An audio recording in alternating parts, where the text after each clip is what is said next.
Bab 2017. Kamu atau aku yang maju. 1. Untuk ayah. Mileye sedikit terdiam. Mengapa kamu menargetkan Lydia dan ayah ketika kamu tidak melakukan apa-apa? Apakah karena kamu tidak layak? Saat ini, Morozi tiba-tiba berkata, seberapa kuat ayahmu? Dia juga menyelidiki ayah Mileye, dan hanya tahu bahwa dia adalah master pedang dari aliansi pedang, dan faksi aliansi pedang. Sejujurnya, sungguh tidak peduli. Bagaimana kabarmu? Namun, menurutnya, ayah Mileye seharusnya bukan orang biasa. Tahukah, garis darah Mileye tidak sederhana. Mileye berkata, sedikit lebih baik dariku. Morozi memandang Mileye, bicaralah yang sebenarnya. Mileye tersenyum dan berkata, aku akan memberinya kesepakatan 50-50. Diskon 50. Morozi mengerutkan kening, benarkah? Mileye mengangguk, dan berkata dengan serius, benar. Morozi melirik Mileye, aku percaya kamu hantu. Mileye. Pada saat itu, tetua berjubah putih tiba-tiba muncul di depan Morozi. Tetua berjubah putih memberi hormat sedikit, lalu berkata, Guru Suci, orang-orang kami semua bergegas kembali ke Aula Suci, menunggu perintah dari Guru Suci. Morozi mengangguk, mengerti. Tetua berjubah putih melirik Mileye, lalu melangkah mundur. Klujing tiba-tiba melihat ke gua. Dia tersenyum ringan, dia sangat peduli padamu. Mileye sedikit mengernyit, Lydia. Klujing mengangguk, ya.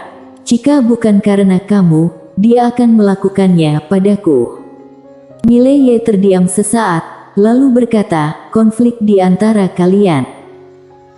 Klujing tiba-tiba tertawa, orang tua yang jatuh di dalam mengatakan bahwa aku lebih rendah darinya. Tetapi ternyata, aku tidak kalah dengan dia.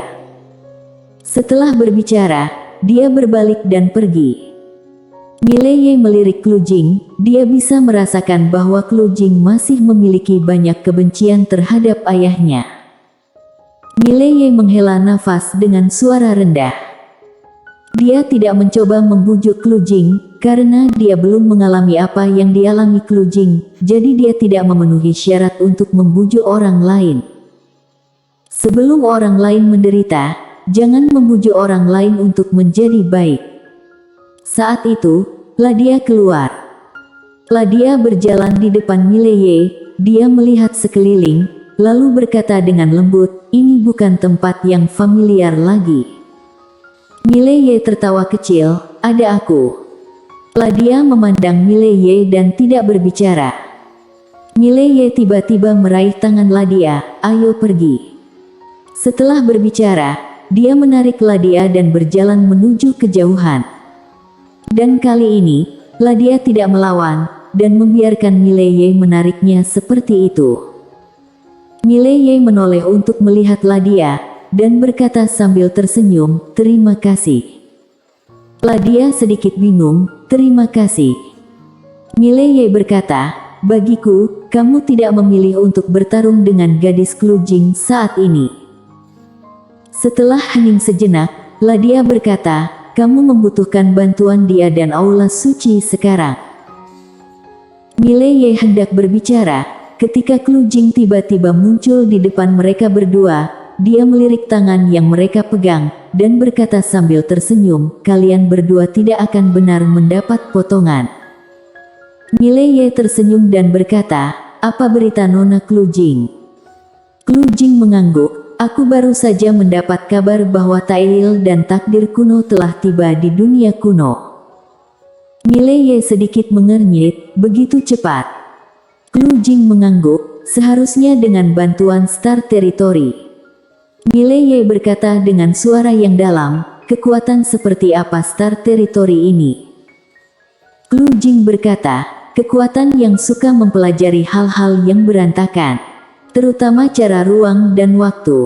Kekuatan keseluruhan mereka tidak terlalu kuat, tetapi mereka tidak lemah, karena mereka masih memiliki kaisar dewa yang hidup. Namun, belum ada yang melihatnya. Dan yang paling mereka kuasai adalah jalan waktu dan ruang. Formasi teleportasi yang mereka dirikan benar-benar. Pada sisimu, dibutuhkan setengah bulan, tetapi melalui teleportasi formasi mereka, waktunya dapat dipersingkat menjadi beberapa hari, dan jika master seperti Tail lahir dan takdir kuno, itu bisa lebih cepat. Karena keduanya cukup kuat untuk mengabaikan pengaruh beberapa susunan teleportasi ruang waktu. Saat dia mengatakan itu, dia mengerutkan kening. Awalnya mereka milik faksi publik, jadi mereka tidak terlibat dalam perselisihan sekuler. Tapi aku tidak menyangka bahwa mereka akan secara terbuka berpihak pada klan iblis kuno kali ini. Klan iblis kuno dan suku Tail. Seharusnya suku iblis kuno dan suku Tail menjanjikan sesuatu kepada mereka.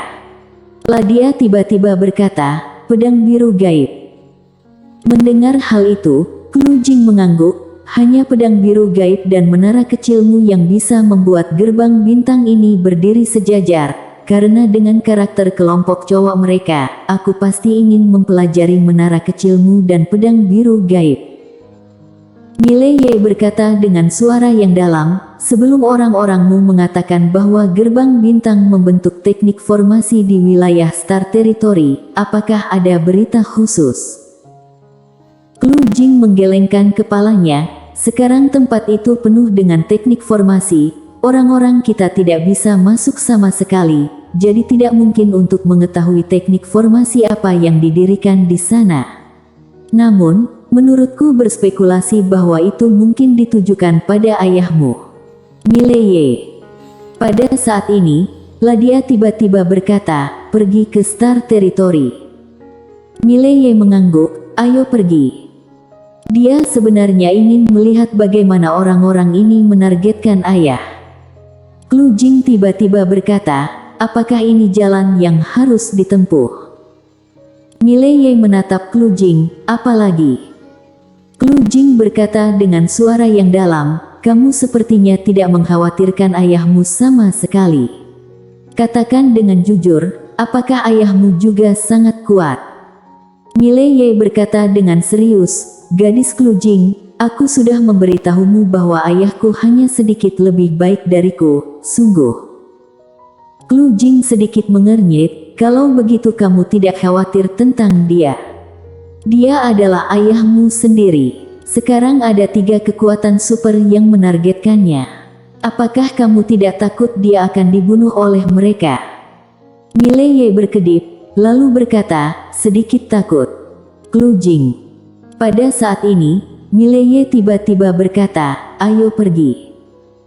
Setelah berbicara, dia mengambil Ladia dan menghilang di ujung langit.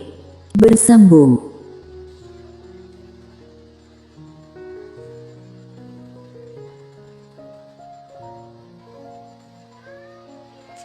Bab 2018. Kamu atau aku yang maju. 2. Klu Jing mengerutkan kening, pria tidak berbakti. Setelah berbicara, dia juga menghilang. Star Territory terletak di titik paling utara Star Territory, di lingkungan yang sunyi dan tandus dengan energi spiritual yang buruk. Oleh karena itu, hanya ada sedikit manusia di sini, dan kalaupun ada, mereka juga beberapa kultivator lepas rendahan. Saat ini, puluhan ribu Master Super telah berkumpul di pegunungan di Star Territory. Sekte Takdir Bintang. Seorang lelaki tua berdiri di depan sebuah lembah. Dia melihat ke bawah, alisnya terkunci rapat. Orang ini adalah Erik Dao, penguasa gerbang bintang. Di lembah bawah, ada formasi teknik formasi yang sangat besar, namun formasi ini belum sepenuhnya selesai karena di ujungnya ada ratusan master teknik formasi yang terus-menerus menggambar abjad kuno aneh. Pada saat ini, 2 pria paruh baya tiba-tiba muncul di samping Erik Dao masa kini. Orang yang datang ke sini adalah Takdir Kuno dan Tail. Mereka berdua membutuhkan waktu setengah bulan untuk mencapai Star Territory, tetapi dengan bantuan gerbang bintang, waktunya dipersingkat menjadi beberapa hari.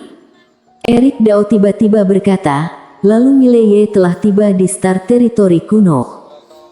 Taeil sedikit mengernyit, begitu cepat.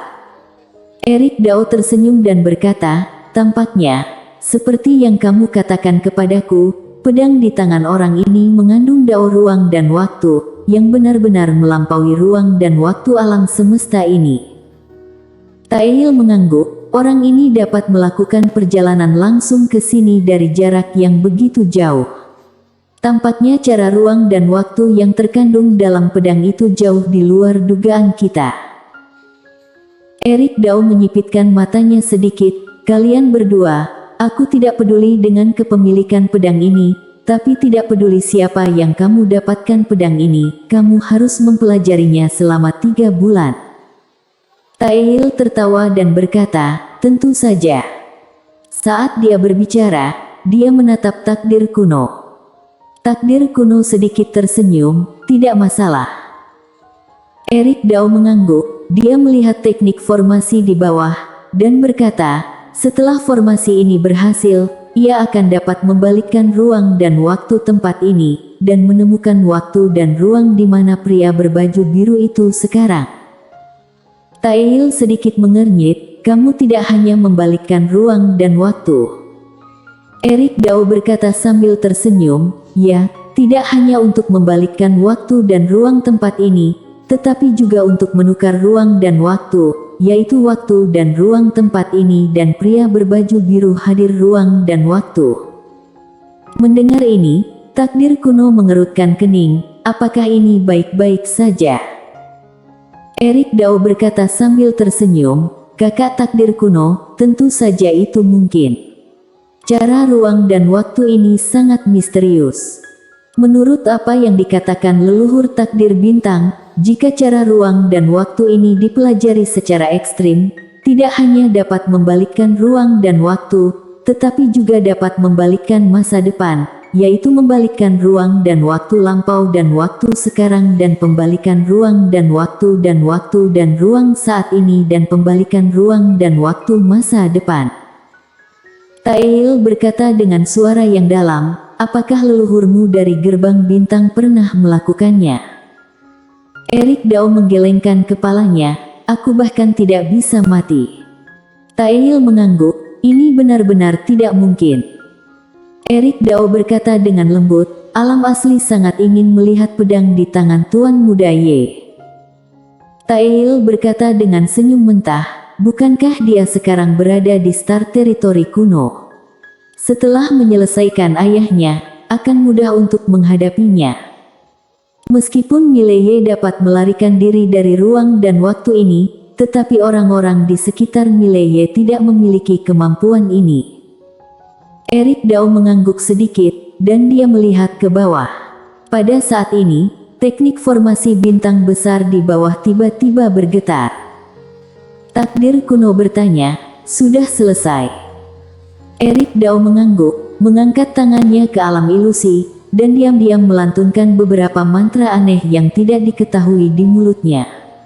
Secara bertahap, ruang dan waktu pada teknik formasi langsung terdistorsi. Di arena, para penguasa gerbang bintang itu juga mulai melantunkan mantra dalam diam. Ruang waktu di atas teknik formasi semakin terdistorsi dan abstrak. Takdir kuno dan Taeil menatap ruang waktu yang terdistorsi dan abstrak dengan hidup dan mati, dan segera, sosok kabur muncul di ruang waktu itu. Tepat pada saat ini, seorang pria berbaju hijau muncul di ruang waktu yang terdistorsi itu. Melihat pemandangan ini, mata Erik Dao berkilat kegirangan, dan kemudian dia meraung, pertukaran waktu dan ruang. Di bawah, master seperti gerbang bintang juga meraung serempak, pertukaran waktu dan ruang. Boom! Ruang dan waktu pada teknik formasi langsung menjadi ilusi dan ketika menjadi transparan sepenuhnya, seorang pria berbaju hijau muncul di depan mata semua orang. Tubuh utama. Namun, dia tidak berada di ruang waktu ini, tetapi di ruang waktu lain yang tidak diketahui, tetapi muncul di sini dengan cara yang khusus. Saat ini, seorang pria kecil berbulu putih muncul di bahu pria berbaju biru. Dia melihat sekeliling dengan rasa ingin tahu. Selain itu, Erik itu mengelus janggutnya dan tersenyum. Aku menemukannya. Di kejauhan, si kecil putih menoleh untuk melihat pria berbaju biru, matanya penuh keraguan. Itu artinya mengapa datang ke sini. Meskipun pria berbaju biru yang dicari Erik Dao dan yang lainnya, dia datang ke sini atas inisiatifnya sendiri. Pria berbaju biru berkata dengan lembut, anak pemberontak itu pasti membuat masalah lagi. Jika dia tidak memberiku penjelasan yang masuk akal nanti, aku akan mematahkan kakinya. Si kecil putih. Di kejauhan, Erik Dao menoleh untuk melihat takdir kuno dan Taeil. Ayo lakukan. Teknik formasi ini menghabiskan banyak, aku tidak bisa menunggu lama. Taeil menoleh untuk melihat takdir kuno, dan berkata sambil tersenyum, kakak takdir kuno, apakah kamu datang atau aku? Takdir kuno melirik pria berbaju biru, dan sedikit tersenyum, aku tidak peduli. Bersambung.